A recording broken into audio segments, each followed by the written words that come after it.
গাজায় যে গণহত্যা চলছে ইসরায়েল কর্তৃক, সেটা খুব শীঘ্রই বন্ধ করা হোক। আর আরব দেশগুলোকে বলতে চাই, আমরা সাধারণ যারা মুসলিম আছি তারা সর্বোচ্চ বিক্ষোভ অথবা তাদের পণ্য বয়কট ছাড়া তেমন কিছুই করতে পারি না।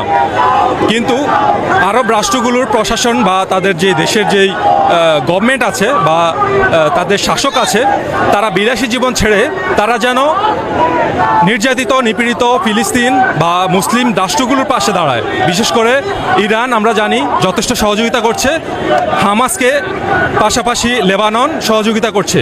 তাদের ছোট্ট জায়গা থেকে তারা এটুকু সহযোগিতা করছে, কিন্তু বিশেষ করে সৌদি আরব বা তার মতো দুবাই, তারা সরাসরি ইসরায়েলকে সহযোগিতা করে আসছে। তারা বিন্দু পরিমাণ সহযোগিতা যদি করত, মুসলিম রাষ্ট্র সবগুলা এক কাতারে এসে দাঁড়াতো। আমি মনে করি এই গণহত্যার পিছনে ইসরায়েল যতটুকু না দায়ী, তার চেয়ে বেশি দায়ী আমাদের মুসলিম রাষ্ট্রগুলোর প্রধান যারা, বিশেষ করে সংযুক্ত আরব আমিরাত, বাংলাদেশের সরকারকে, যে আমরা যথেষ্ট চেষ্টা করছি বাংলাদেশের সাধারণ মানুষ, কিন্তু গভর্নমেন্টের তরফ থেকে ইসরায়েলের যতটুকু প্রোডাক্ট আছে সবগুলো যেন বাংলাদেশে কখনো আর ঢুকতে না পারে।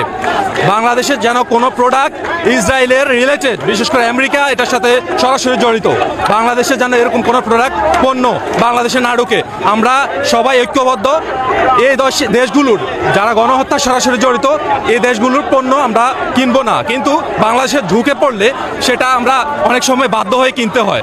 আর বাংলাদেশের যেই কোম্পানিগুলো আছে তারা যেন তাদের মান সম্মত করে বাংলাদেশে প্রোডাক্ট তৈরি করে, যেন আমরা অল্টারনেটিভ ফিলিস্তিনের প্রতিবাদে, ফিলিস্তিনের উপরে যে অত্যাচার চলছে তার প্রতিবাদে বাংলাদেশের নিজেদের তৈরি পণ্যগুলো কিনতে পারি। আমরা যেন বিদেশি পণ্যের উপর নির্ভরশীলতা কমিয়ে বাংলাদেশি কোম্পানিগুলো